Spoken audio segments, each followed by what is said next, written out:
महाराष्ट्रातील अंशतः अनुदानित तमाम शिक्षक शिक्षकेतर बंधू आणि भगिनींनो नमस्कार।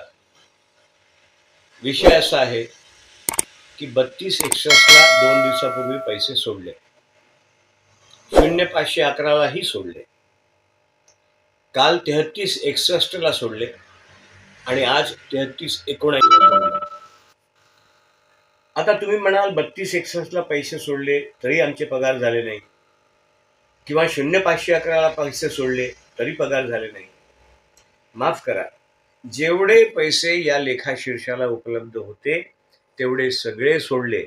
त्यामुळे आता कुठल्याही परिस्थितीत पगार झाले नसतील तर पगार होण्यासाठी निधी उपलब्ध होणार नाही। 3361 आणि 3379 यांचे बऱ्यापैकी सगळ्यांचे पगार होतील असा माझा अंदाज आहे। थकीतचं तर विचारूच नका। या चारही लेखाशीर्षाचे थकीत तुम्ही जरी ऑनलाईन केले असले, जरी ऑफलाईन केले असले किंवा अजून काही केलं असेल तरी थकीत मिळणार नाही। आता पुढच्या वर्षी या सगळ्या गोष्टींकडे मला लक्ष द्यावं लागेल, देईन पण मी। पण तुर्तास एवढंच की आता तुम्हाला 1-2 दिवसात, म्हणजे आज 3379चे पैसे आले तर साधारणतः बिले जाऊन 31 मार्चपर्यंत मंजूर होतील आणि एप्रिलच्या पहिल्या आठवड्यात पगार होतील।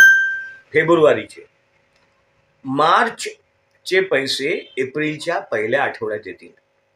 त्यासाठी मला जाऊन बसावं लागेल परत एप्रिलचा पहिला आठवडा, म्हणजे मी गेलो की दुसऱ्या आठवड्यापर्यंत सगळ्या लेखाशीर्षांचे पैसे येतील, परंतु त्यातून मागच्या वर्षीचा फेब्रुवारीचा पगार काढता येणार नाही, राहिला असेल तर।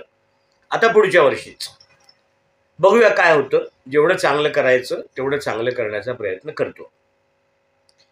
442, 502, 469, 478 या लेखाशीर्षाचे थकीतचे वेतन बऱ्यापैकी निघाले आहेत, बऱ्यापैकी। म्हणजे माझ्या मतदारसंघात तर मी जे काही काढले त्यांना मी 1-2 दिवसात पत्र पण पाठवतोय की त्याच्यावर मी काय मेहनत घेतली आणि ते कसे निघाले। आता विषय आहे साहेब टप्पावाढीचा। मला सगळेजण विचारतात तुम्ही सांगा। मी काय सांगणार, तुम्ही सांगा मला। मी सांगितलं होतं की मागच्या वर्षीच्या तुलनेत यावर्षी 2000 कोटी जास्त आहे। कशाला रक्कम परावर्तित परावर्तित परावर्तित, काय काय कारण आहे? अहो फक्त सभागृहाची मान्यता पाहिजे। परत शासनाने आमच्या तोंडाला पानं पुसली, कॅबिनेटमध्ये आणतो।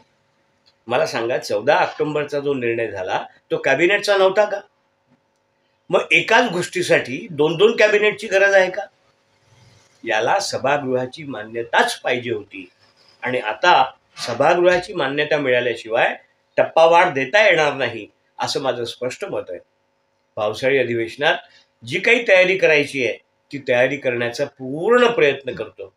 तुर्तास एवढेच, तुम्ही फक्त पाठीवर हात ठेवून लढ म्हणा, लढतोय। धन्यवाद।